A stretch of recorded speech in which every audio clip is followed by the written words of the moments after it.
Hey everyone, Colin Vaudeville here for ifsecglobal.com, and today I'm going to be doing a review of one of Pelco's Sarix dome cameras with SureVision.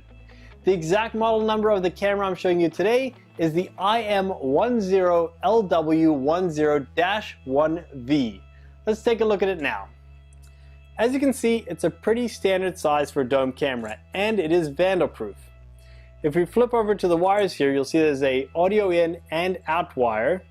There's also your USB accessories wire and your standard Ethernet cable. Flip back to the front for a second and you'll see there's a small hole for the built-in microphone, as well as 3 security screws we'll remove to take a look inside. Once inside, you can see the built-in microphone right here. Below that is a composite video out for aiming the camera.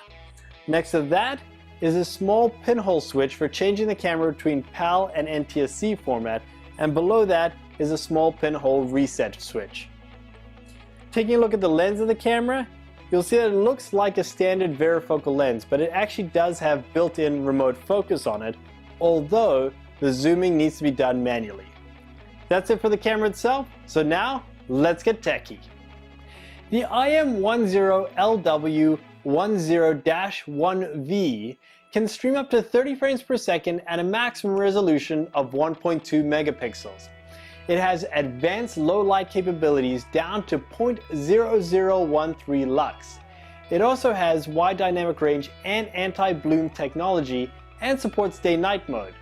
It comes standard with a 2.8 to 10mm varifocal lens, but it also has built-in remote focus.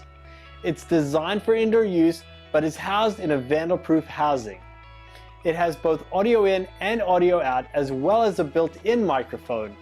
It's powered using PoE and supports both H.264 and MJPEG compression, and is ONVIF compliant. That's it for Techie Talk. Now, let me tell you what I like about this camera. The first thing I really liked about this camera is the anti-bloom technology. Now, it's all part of the SureVision package for low light performance from Pelco, but I really thought that one feature stood out from the crowd. Don't get me wrong, this camera performed extremely well in all low light tests, but I was really impressed at the way it cut through the headlights of my car and I could still read my license plate. The other thing I really liked about this camera is the USB accessory port. I love that I can add additional auxiliary inputs and outputs, as well as audio inputs and outputs through that accessory port. That's it for what I like about this camera, so now let me tell you what I didn't like about it. The first thing I didn't like about this camera is the back box. Though technically you can fit all your wires and connectors inside of it, it's an extremely tight fit. And I wish Pelco would just add a little bit more room to make it a lot easier on the installer. The other thing I didn't like about this camera is that during the low light testing, there was a lot of noise on the images, especially the lower the light levels got.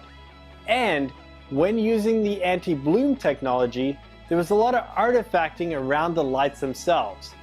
It didn't stop me from getting the data I needed, which were license plates and faces, but I could see it being a potential problem for some users.